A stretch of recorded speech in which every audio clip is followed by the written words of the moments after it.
ডিসেম্বরের ভিতরেই আমরা বইগুলো বিতরণ করতে পারবো।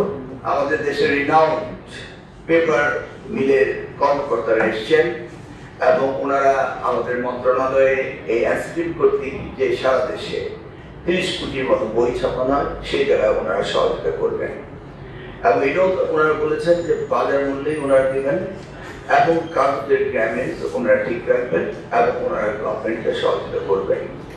আমরা আশ্বস্ত হয়েছি যে এবারে বইগুলো সুন্দরভাবে দেওয়া হবে এবং সফলভাবে আমরা কাজ করতে পারবো এবং ডিসেম্বরের ভিতরেই আমরা বইগুলো বিতরণ করতে পারবো।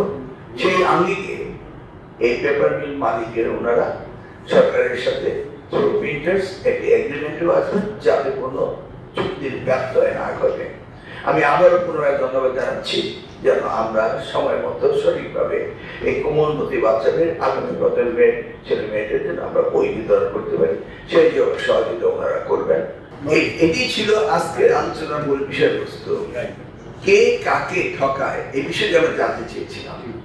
এটা প্রমাণিত হয়েছে যে প্রেস মালিক এবং পেপার মালিকের মধ্যে সমন্বয়হীনতা এটি একটি বিষয় থাকতে পারে।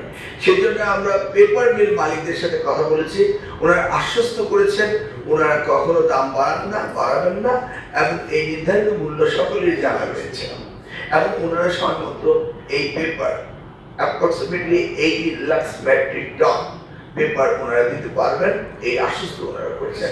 80,000 মেট্রিক টন পেপার ওনারা দিতে পারবেন এবং এটা ওনাদের জন্য দেওয়া বিরাট কোনো ব্যাপার না। দে আর রিনাউন্ড পেপার মিল। তো আমরাও চাই রিনাউন্ড পেপার মিলগুলো যেন প্রিন্টার্সদের সাথে চুক্তিপত্রে আবদ্ধ হয় এবং সেটাকে আমরা স্টিপুলেট করব সেই আশ্বাস আমরা দিচ্ছি এবং আমরা দৃঢ় বিশ্বাস এটা ব্যর্থ করবে না।